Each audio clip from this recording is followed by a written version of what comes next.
So good afternoon for most of you. It's still morning here. And so just wanted to continue what we were talking about yesterday. And we may have some folks joining us as we go along here. But just a reminder, if you have questions, please put them in the question area. I think that's the main area for that. There's also a chat area. Hopefully we'll see stuff in either one of those places if things come up. Yesterday we kind of did a very quick overview of the permitting guidelines, which get into a lot of detail in the structural aspects of PV systems, which is certainly very important in areas where there's high snow loads and high wind loads. And now we're up to some of the examples, and we talked about briefly a string level example yesterday, and today we're going to start out the afternoon with a short discussion about microinverters, microinverter systems, and then from there we'll go into talking about field inspection. So I know that many of you on here, or several of you, are probably involved in field inspections, and in various communities you may be doing both plan review and field inspection, and so that's pretty common throughout the country as well.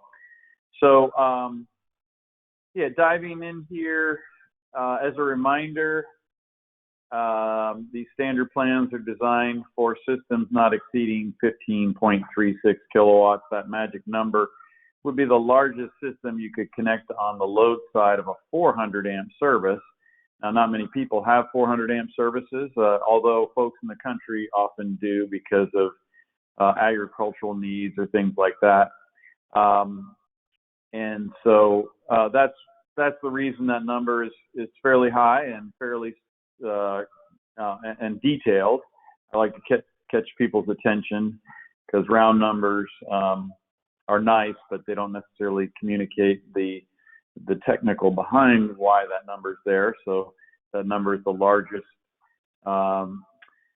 system you can put through an 80 amp circuit breaker, which would be the largest breaker you could install in a 400 amp service for the 120% rule, which is a very common, simple method of making an interconnection into your house, into a house system. No more than four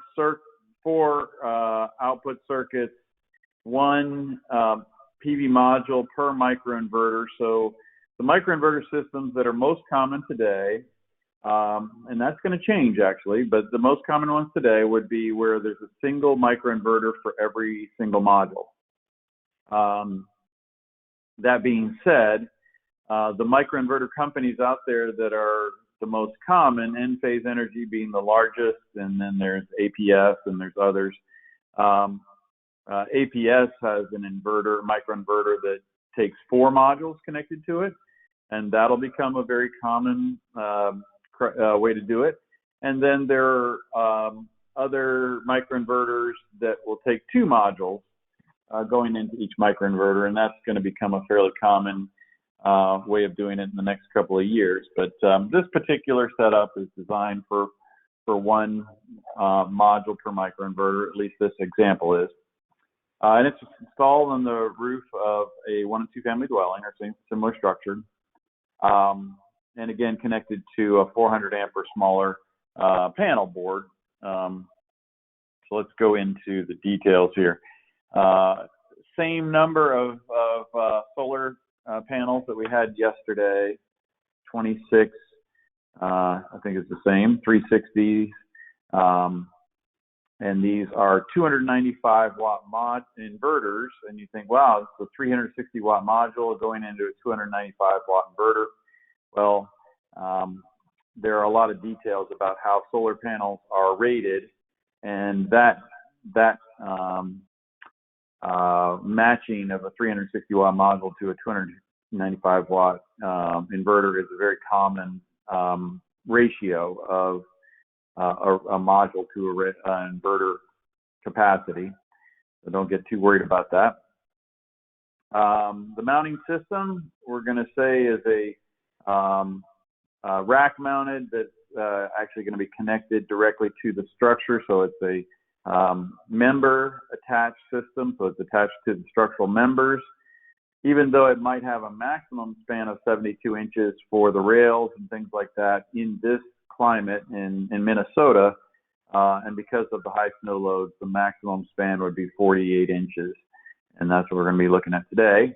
And this house was built in 1988 with comp shingle roof. All right, so we're going to go through the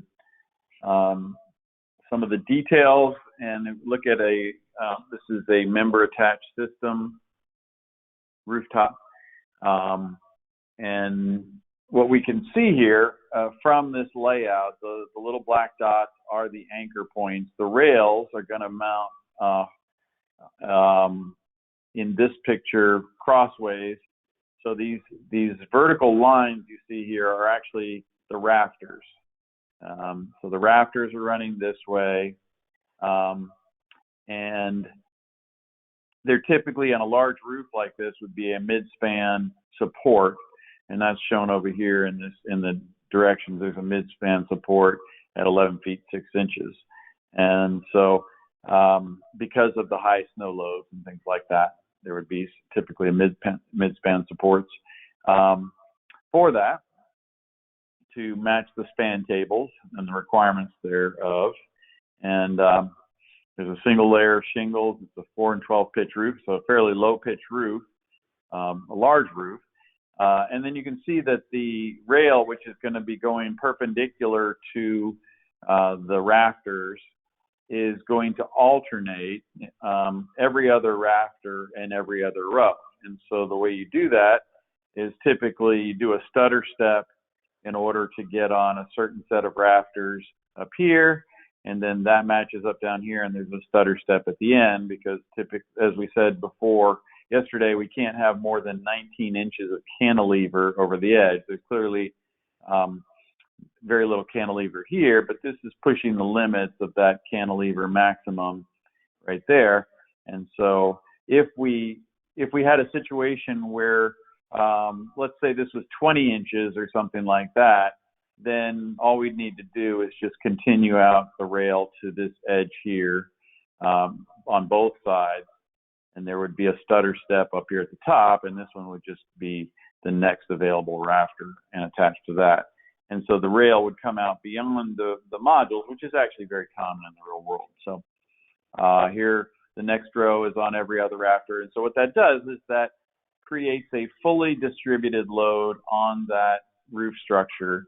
And it's akin to attaching to we are attaching to every single rafter. And we wouldn't get any better weight distribution on that system if we were to establish if each rail going across here was attached to every single rafter, we'd get the same weight distribution from a structural point of view.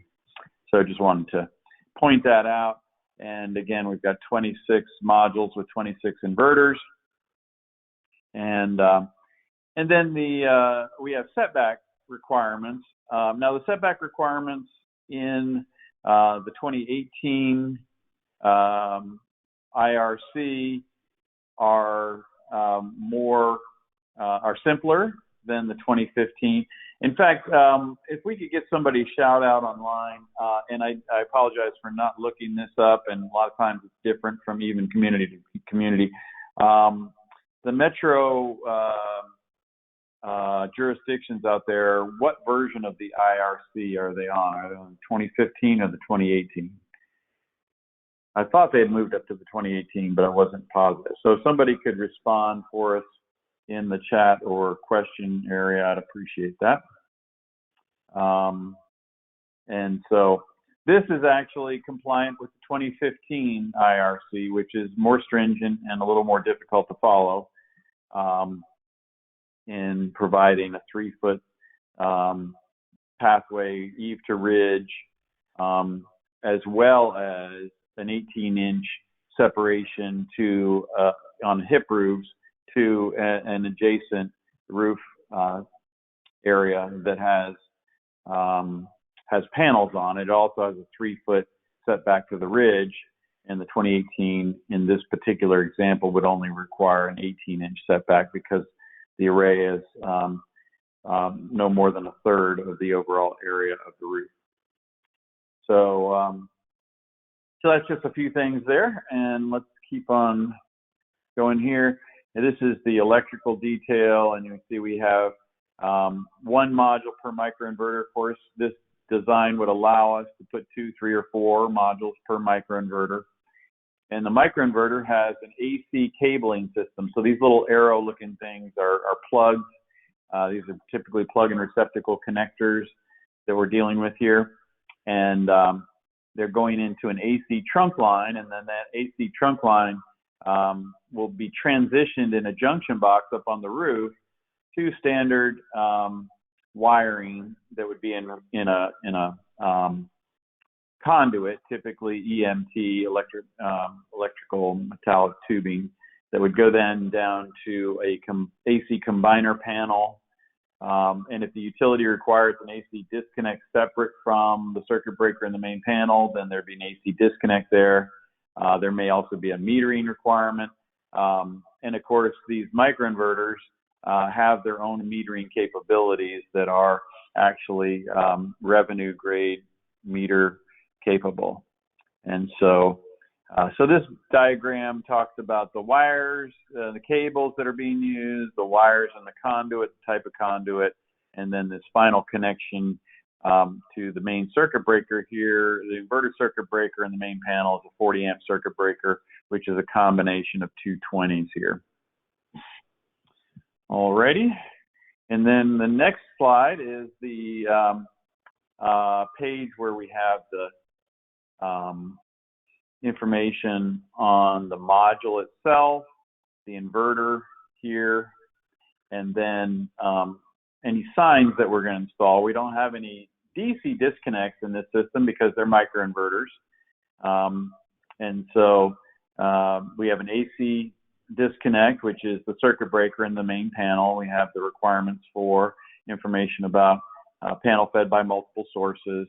And in that main panel, the inverter output location, we have a sign that says don't relocate that overcurrent device. And then this system is equipped with rapid shutdown. So we have a rapid shutdown switch, which would typically be the PV breaker in this case, because if we open that breaker, that shuts all the microinverters off right up to the panels, and that's compliant with the 2017 National Electrical Code for reduced hazard within the array.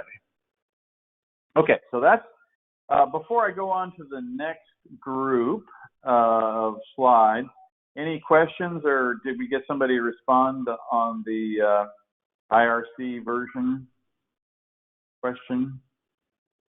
Didn't see anything in the chat, so.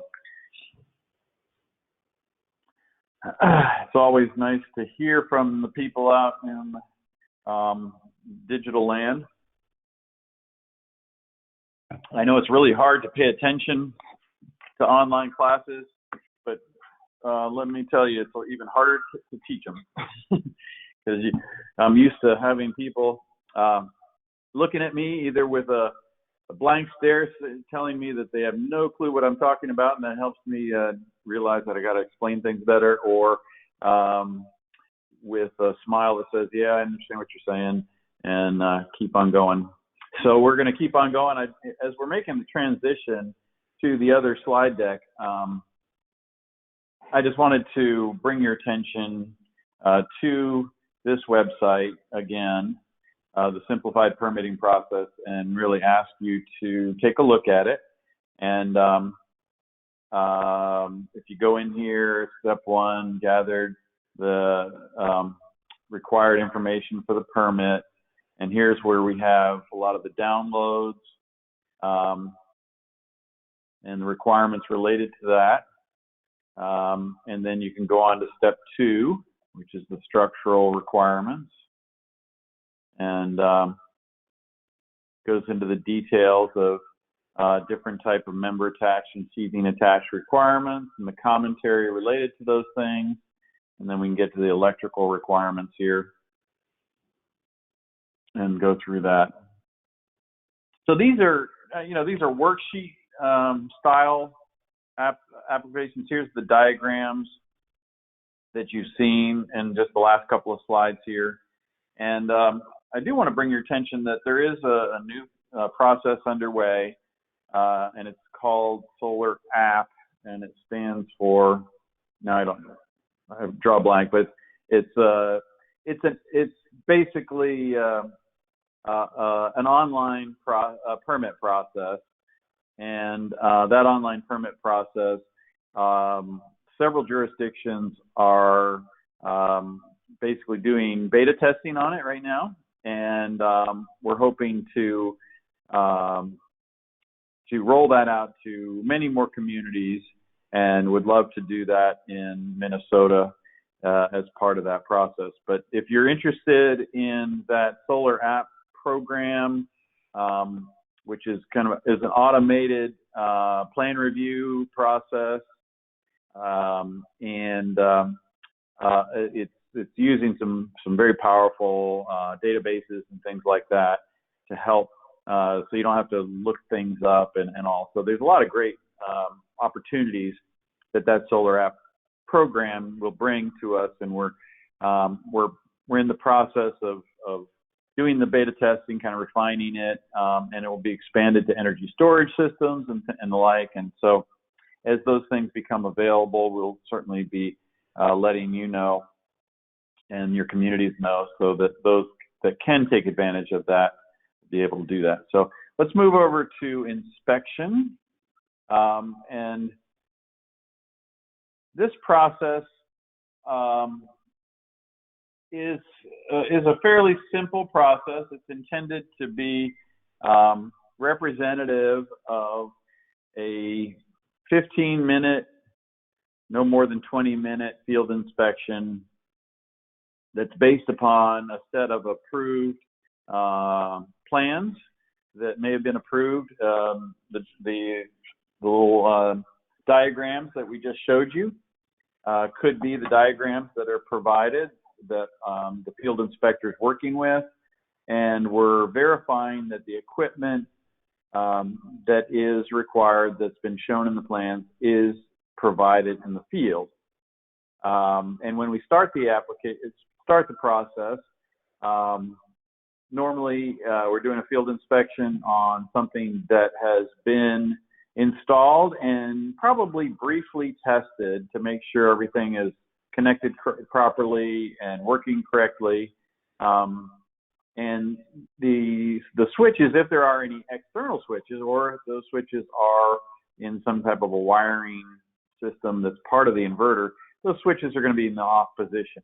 Now, if you know anything about electrical systems, both of the switches here, the one on the left, which is the DC switch, and the one on the right is the AC switch, are both in the on position. This system has been inspected and is in the operating state.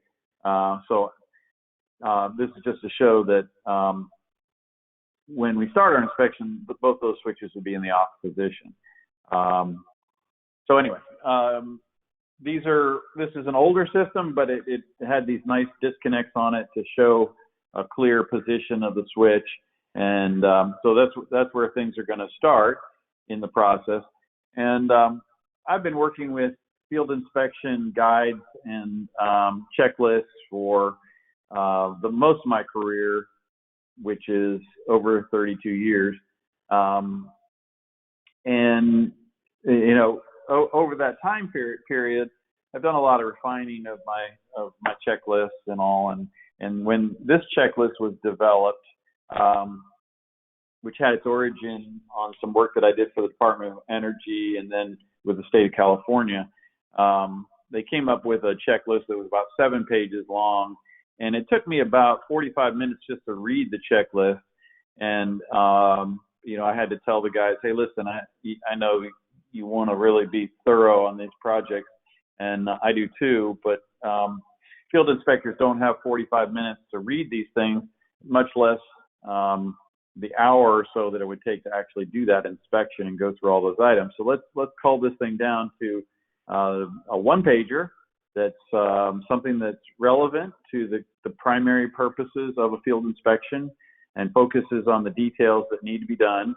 And then when we think about that, as I talk to inspectors around the country, and I've done numerous inspections myself, I find that the first and foremost issue when we deal with electrical work is work being done in a neat and workmanlike manner. Now, that's not a sexist term or anything like that, and some people might be offended, but that's a direct quote from the National Electrical Code 110.12, and workmanlike means that somebody knows what they're doing, they do it in a neat and professional manner, wires aren't hanging all over the place and things like that.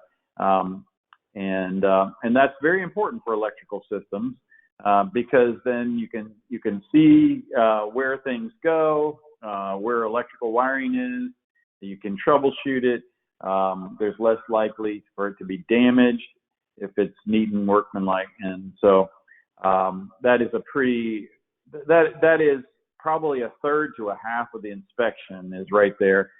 When you get out of the truck and you look up on the array, you look at the equipment and how it's installed, if it's done neatly and conscientiously, that's a major part of the battle.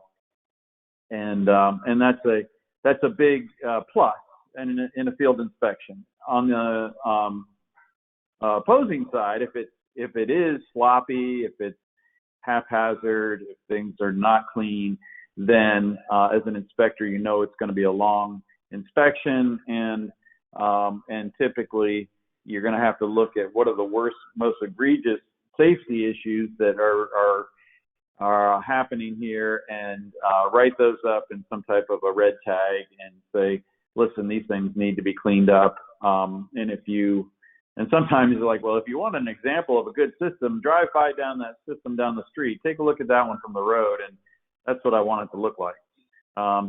So there are great examples of workmanship, and there are horrible examples of workmanship. And one of my goals as a professional in this industry is to raise the level of professionalism so that it makes it easier for inspectors and the clients and the customers of these systems are much more likely to have a long-lasting and well-operating system over the life of the product.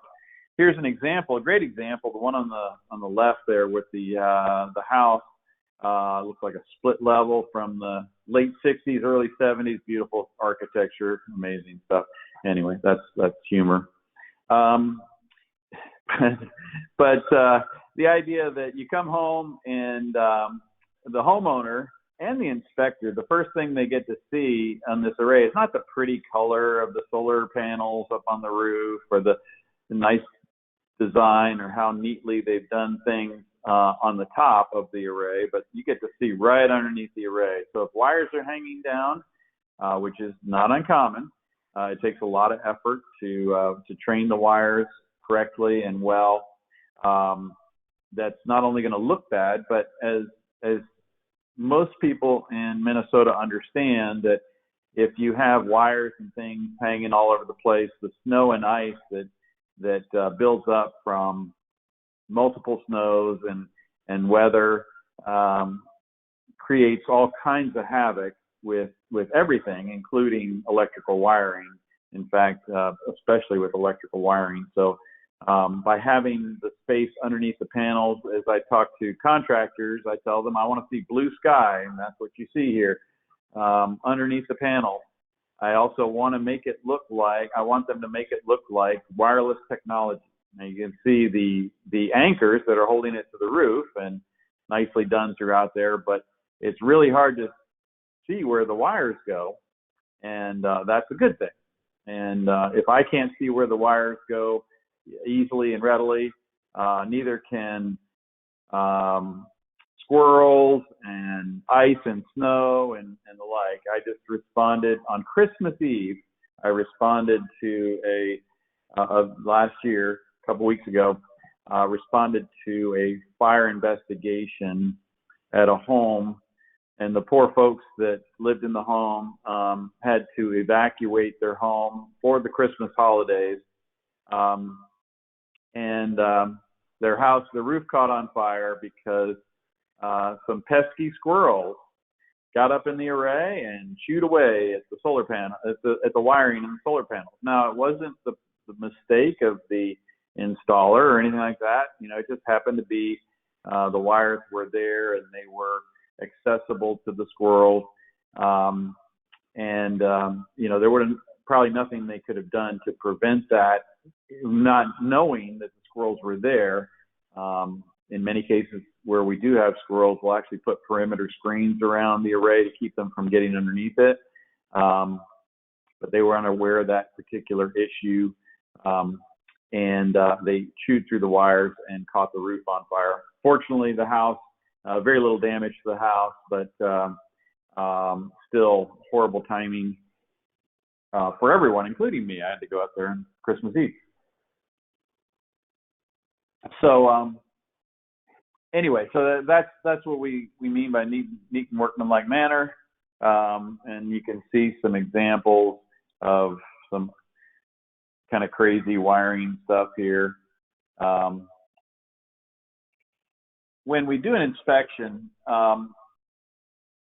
there's so many things you could look at, and one of the main things that you're focusing on is just the field inspector's job is not to necessarily interpret the code or anything like that. Their main primary job is to make sure that what was permitted and approved by whomever, whether it's themselves or somebody else in their department, approved the permit, that what was in the permit is actually what is in the field. And when they don't match, that's a problem, because the field inspector's job is to make sure that what was permitted is installed and that what was installed is done correctly according to the code. And so the first thing on a residential project that I'll do is I'll just literally count the number of panels. On commercial projects where we've got hundreds or even thousands of panels, I do not ever count the panels. I just don't. It's not worth my time or anybody else's time to do that. But on a small system, you know, that's a reasonable thing to do. So I'm going to sit there and I'm going to count out how many panels I got. I'm going to look at my paperwork and say, maybe it's on my iPad or something like that, and it says, okay, this has got whatever, 30 panels, and that matches up, we're good to go. If the document says I've got 30 panels and I've got 26 panels, then I got to ask some questions, because like I don't know what it means to cut off 4 panels. Now, the contractor may come along and say, well, the reason I have 26 panels is that this roof vent was in the way, and it was going to require a lot of work to get around that or to move that vent, and so we decided just to back down to 26 panels. Okay, fine, great. Okay, well, that paperwork needs to find its way back to the jurisdiction that modification was made for the as-built, so that they have a proper record of it. And unfortunately, that does happen in the field on a fairly often basis. The other thing is that the model number of the product might change, and so the manufacturer, the availability of the product might change, because you know, I know every jurisdiction is trying to move quickly through the permitting process and the inspection process and things like that, but it certainly because of COVID and other constraints, the timing of the original permit submittal to the time that the equipment needed to be ordered could have been delayed significantly. And in that process, the models, these products are changing so fast and so rapidly, improving basically, getting better, getting more powerful, things like that. And so, you know, a 3-month delay even can be a massive difference in the available products that are on the market. And so that's another reason why something might need to be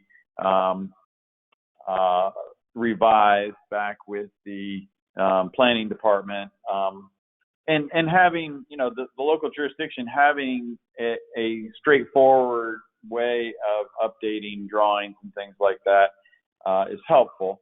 Because I know a lot of contractors, they go, oh my gosh, if I have to go back there again, it's going to be 3 months again, and all that kind of stuff. It's very challenging.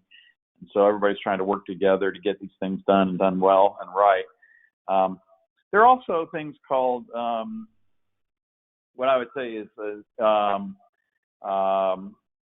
acceptable replacements. So there are a lot of products that are virtually identical in this arena.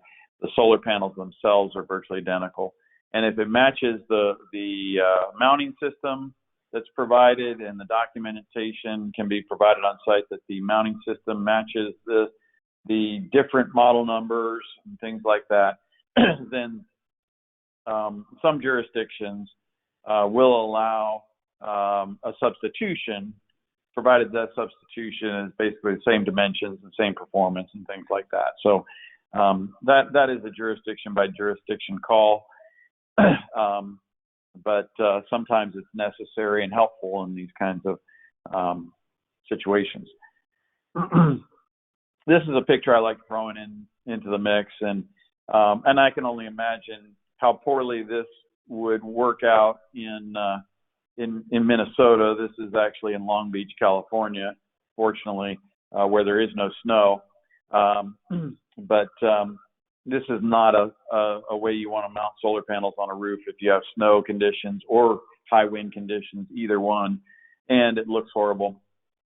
So and that's one of the reasons why the structural guidelines that we have that I presented yesterday talk about the modules being no more than 10 inches off the roof, and at least the distance from the edge of the roof, from any edges of the roof, based on the height that the panels are off the roof. So these panels are about 5 inches off the roof, and so what that says is that we want to be 10 inches back from the edge of the roof. Well, we're already hanging over the hip of this roof already. So this section of roof is just unusable for solar panels. Clearly, this group of panels can't be used, and this panel has to go down. This panel would have to be laid down, and this panel would not be able to be installed. And so, and what would happen is, if you followed all those things according to the structural requirements, this system would look tremendously better. And in fact, if you were to visit this neighborhood, and I still have never visited this neighborhood, and I'm hoping the system is long gone, but I would be willing to bet large amounts of money that there are no solar projects within, I don't know, half a mile to a mile of this house, because the people that drive by this house would be so turned off by the look of this particular house that they would basically say, well, if that's solar, I don't want to have anything to do with it. And that's in fact what happens when people do crazy stuff like this. So understand that the structural guidelines are also have an aesthetic benefit as well as a structural benefit, and keep these kind of crazy installations from happening. Okay.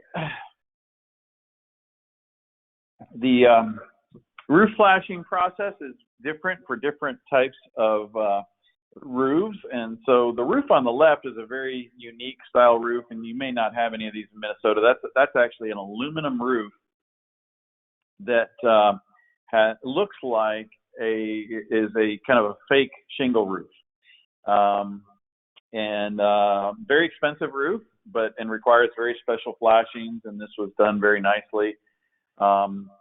Now, the one on the right is a typical comp shingle roof, which you have many of in Minnesota, and except unfortunately, the flashing that was put in was not installed properly, so it wasn't feathered up underneath the shingles here and cut in properly, and so this whether it leaks or not, it's certainly not done correctly.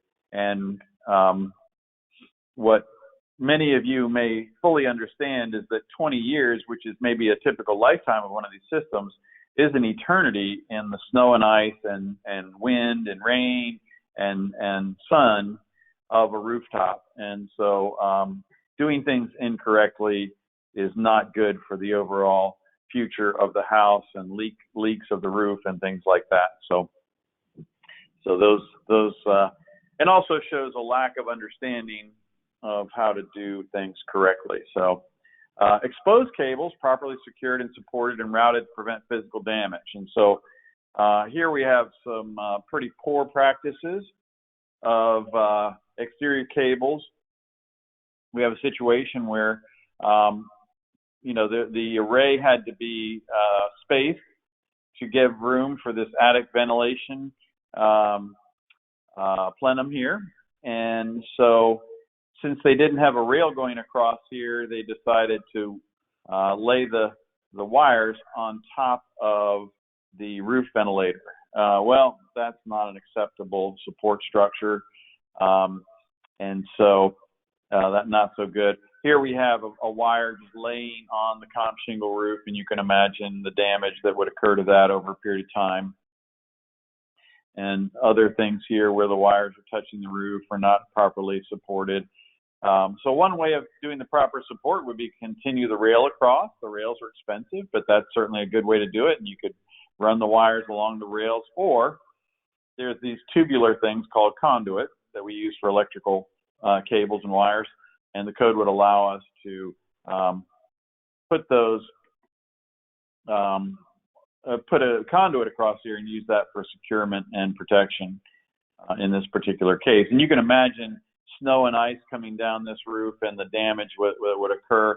I have personally witnessed systems in the Northeast where snow and ice moved down a metal roof and literally ripped the wires right out of the back of many of the solar panels on the roof because they were hanging down and all that. So, all right, next, that's just some of the bad things that can happen. Here's a much better supported system. Now, it is common to have extra wiring left over in these systems, and so it is a challenge to train the wires up correctly.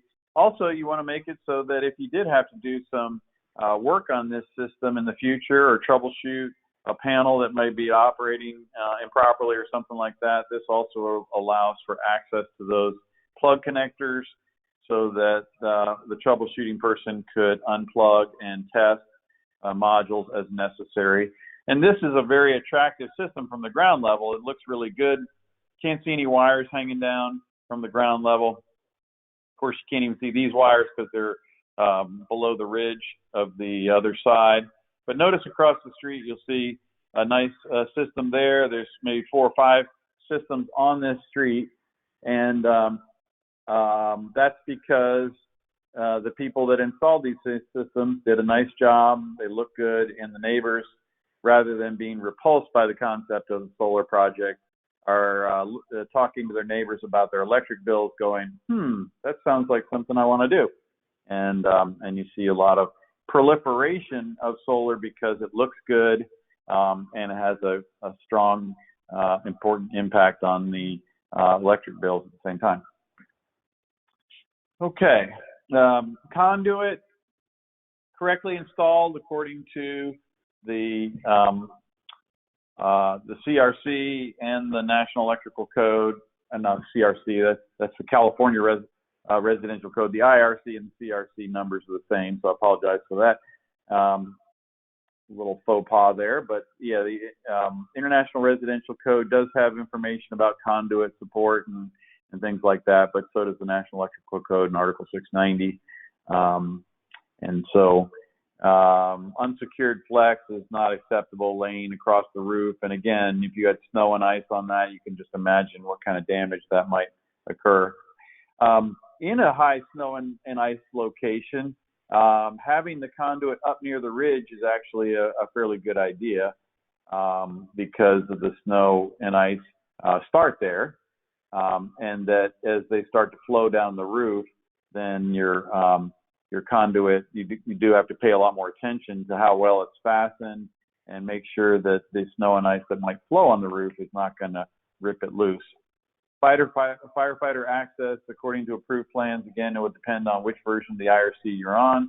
So 2018 IRC, there are, I see in the chat, or the question area. Thank you, Nathan, for responding. And the 2018 would not require a 3-foot setback on all sides, as you see here. If the array is more than 33% of the overall roof area, which this one probably is, and that would count the roof area for both sides, then the code requires one 3-foot wide pathway from eave to ridge on the street or driveway side of the house. And so let's just say the front of the house, this is the front of the house that you're looking at here where the solar panels are mounted. Then this one actually has 2 3-foot pathways eave to ridge on that side. Only is required to have one. And then it would require a 3-foot setback to the ridge if it's more than 33% of the roof area. And then the whole back half of the roof would be considered an emergency egress. And so you have to have 2 3-foot wide pathways eave to ridge. Only one of them has to be on the street side or the driveway side of the house, and the other one could be on an adjacent roof face. And again, the IRC calls out that you can go to within 18 inches of the ridge if the array is no greater than 33% of the roof area, or if the house has sprinkler system in it, a fire sprinkler system in it, you can go to 66% of the roof area and go all the way up to 18 inches within 18 inches of the ridge, because those are situations where a house that has fire sprinklers in it, it's very unlikely that the fire service would be getting on the roof of that particular house. So maybe in some of your rural areas of Minnesota, there are houses have fire sprinklers. So it really depends on the location, maybe in Minnesota, and somebody might have some insights on that in the chat or question area. So here's an example of a house that had a fire, had the proper setback.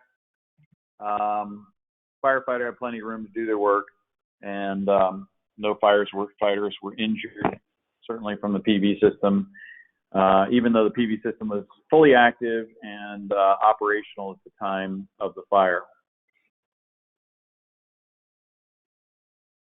Now, there are fire classifications of PV systems.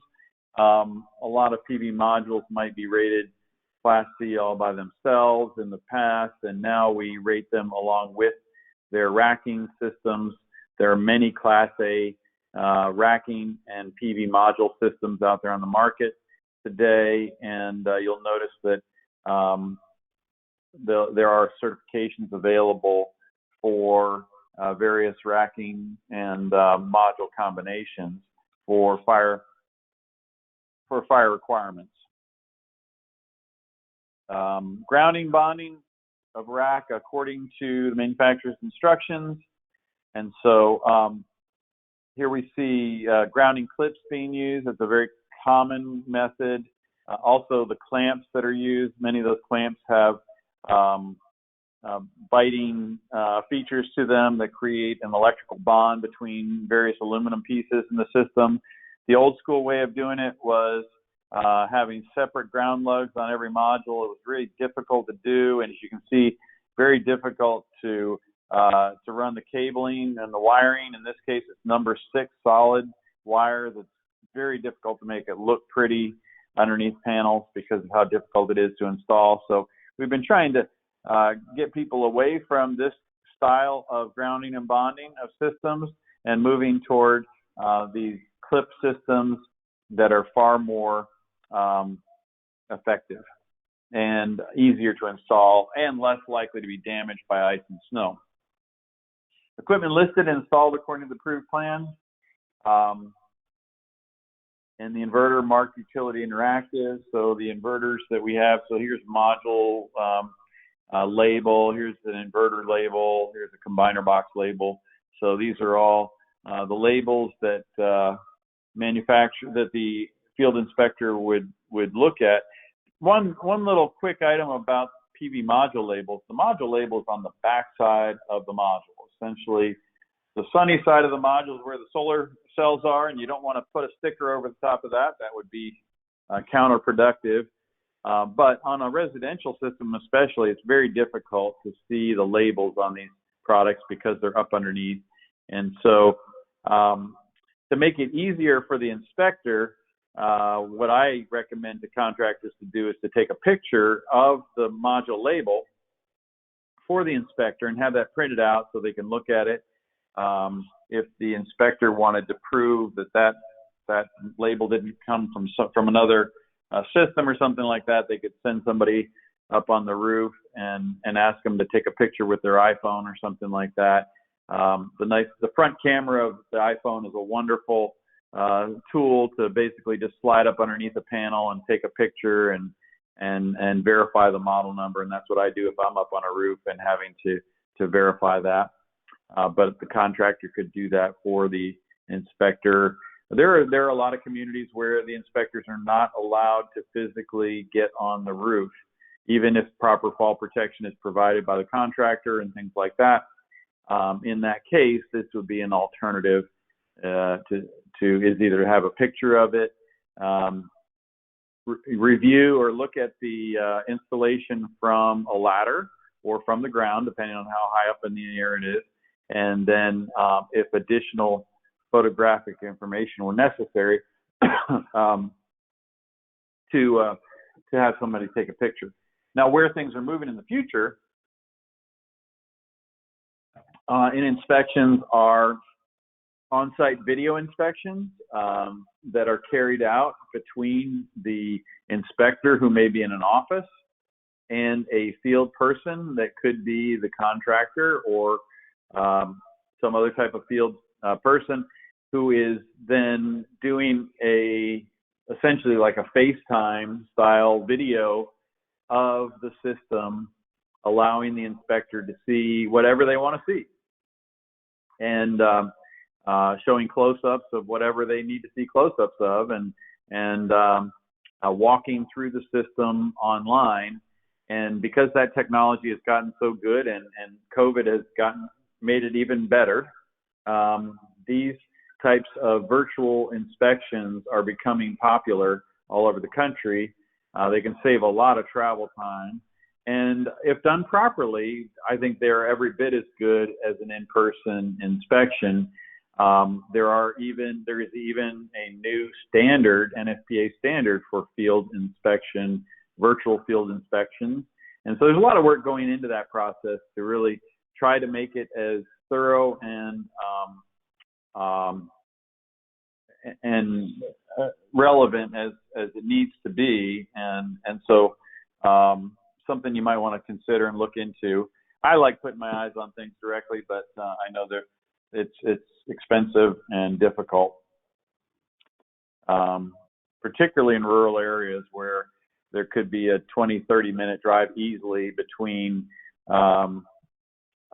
inspections, which really puts a cramp on the day if you're spending all day driving. We have some jurisdictions in California and Nevada.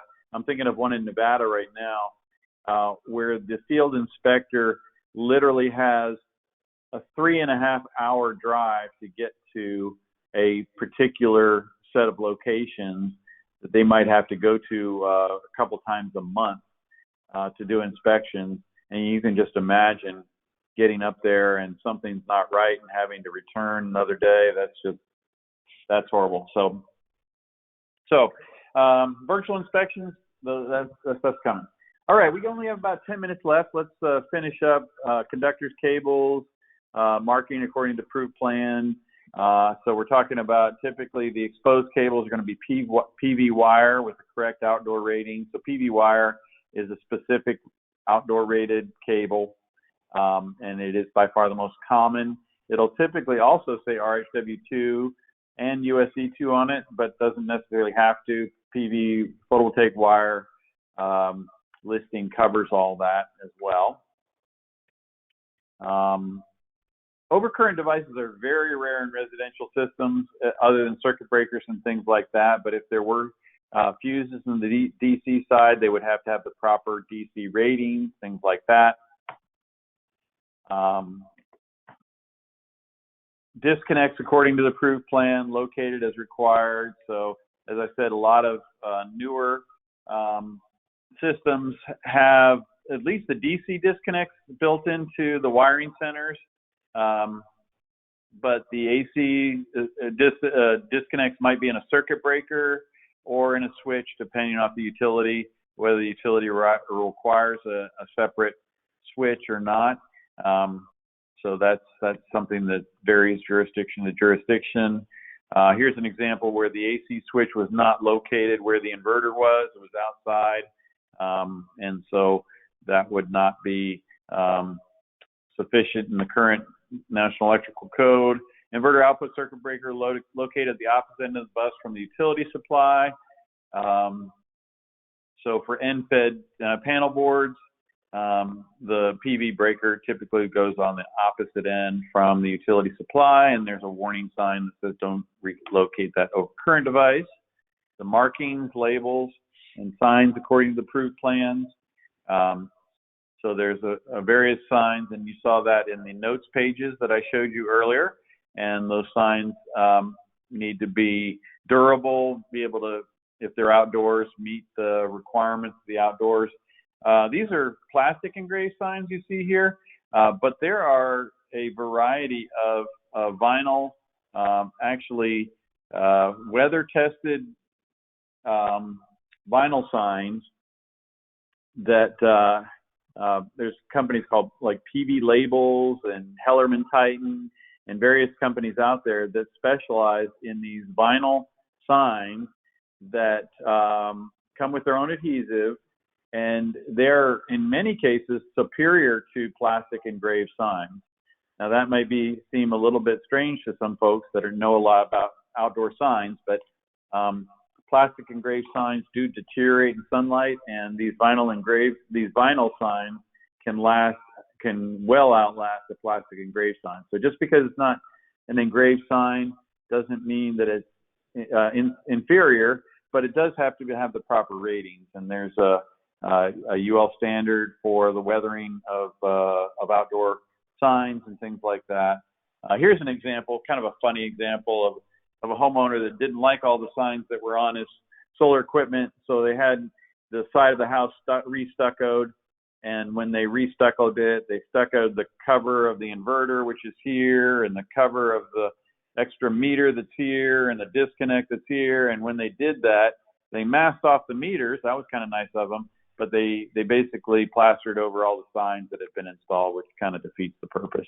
Kind of funny thing. Connection of system to grounding electrode system. Normally, we're just going to have a connection of the equipment grounding conductor, but if we had to install a new grounding electrode conductor, that would have to be looked at.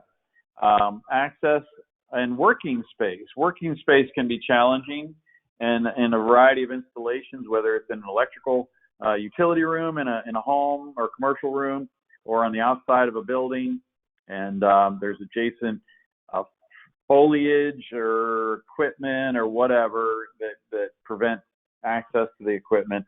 That does happen, and so making sure that the equipment has proper access is very important.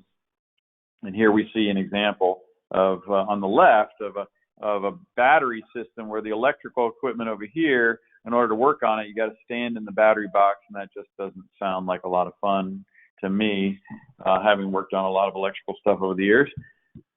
Don't sit down. I think that's the main question, our main point there. Rapid shutdown. We mentioned this yesterday briefly.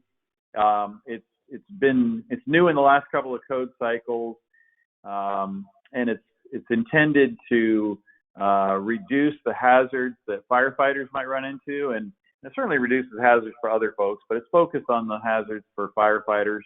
And here's an example of a microinverter system where when you turn the microinverter system off, the AC cable shuts down, and so that's well below 30 volts, which is the requirement for stuff outside the array. And then the modules can be up to 80 volts and still be sitting there waiting for the AC power to return so that they can start producing electricity again. But this is an example of something that's compliant with the National Electrical Code. And then the sign that we would have would look something like this. Actually, the sign that we would be using would have a yellow background to it rather than a red background, and state that turn the rapid shutdown switch to the off position to reduce hazard within the array. And that yellow sign is actually shown in the 2017 National Electrical Code. So with that, that lands the plane a couple minutes early. We can answer a few questions, and thanks everyone for your attention.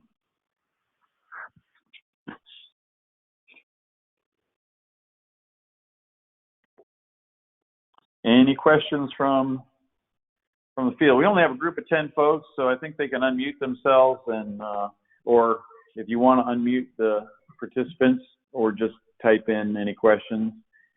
And while that's going on, just want to make it clear to the folks that are online, and Cameron and the folks up in Minnesota, that we're here to answer questions as you get into the details of this. This is a very brief overview of this information. There's a lot of material here, and as you get into the nitty-gritty of it, you're going to have questions, and we're here to answer them, and happy to. I talk to jurisdictions all over the country every day, and I really enjoy helping them understand this material and help them understand how to properly inspect and review PV plans, so that what we see in the field is done well and professionally and will last a long time for the customers. So with that, it doesn't look like I got any questions here. You got a link there for the solar app from the Solar Station website there. So if you're interested in that, please take a look at that in the chat. And Bill, anything else, Cameron, or Toya? Go ahead. Yeah, it looks like there is a question in the box. So there's a question about, are there any required clearances for solar equipment on the side of a house to a fireplace exhaust vent? To a fireplace exhaust vent. Now that's an interesting question.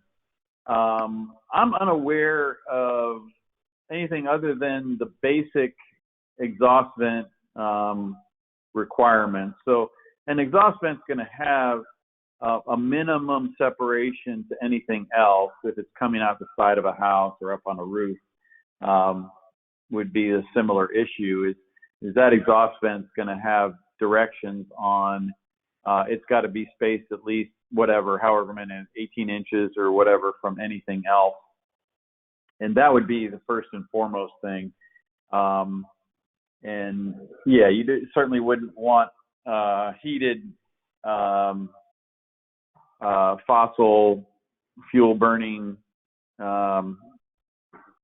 fireplace or furnace or something like that, dumping hot exhaust onto an inverter or something like that.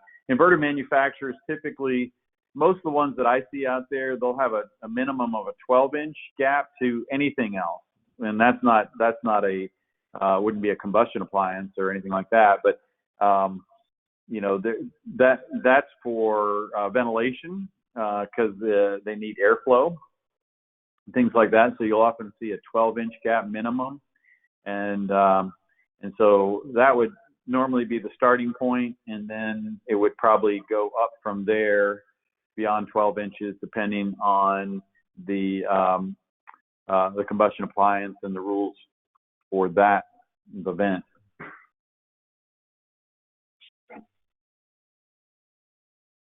And also on that same issue of just access, certainly laying out a system is one of the more challenging parts of the equipment installation. part of it, is trying to figure out where you have enough room to provide all this clearances. You may have also clearances to gas metering, other types of things like that. Propane tanks I've seen, you know, there's different issues depending on whether you're in a rural application or you're in a suburban application. You know, suburban application, you might have things like gas meters and things like that, whereas in a rural setting, you might have propane tanks and other types of things, hazards that you have to stay away from, and so those are challenges that have to be worked out, and at times the contractor doesn't take those things into account, and maybe the original plans didn't show any of that, so there wasn't any way of you know, notifying the contractor that would be a problem, and so that certainly raises issues in the field and that have to be resolved and figure out, are there any ways of moving the equipment in an effective way that's not too difficult but meets the requirements. So those types of questions do come up from time to time. In fact, I got a question about, the reason I guess I said propane tank is that somebody called me the other day just asking about whether, you know, what's the minimum distance to a propane tank. And so those are all questions that have to be figured out and the equipment laid out in such a way that it meets all the equipment requirements as well as any safety requirements for other types of equipment. So very good. Any other questions? I don't see any more, but you may see some. No, it doesn't look like it is. There any more questions? Great. Well, thanks everybody. Appreciate your attention, and thanks Cameron for organizing this with your communities. And again, we're here to help out. I realize some folks had to jump off here, but really looking forward to working with, continuing to work. We've been working with Minnesota for many years, and looking forward to continue to work with Minnesota to see. It's amazing how much solar has been done in Minnesota, and we're looking forward to seeing a lot more. And with that, we'll end this meeting and look forward to talking to you again soon. Great. Thank you all. Thank you. Bye-bye.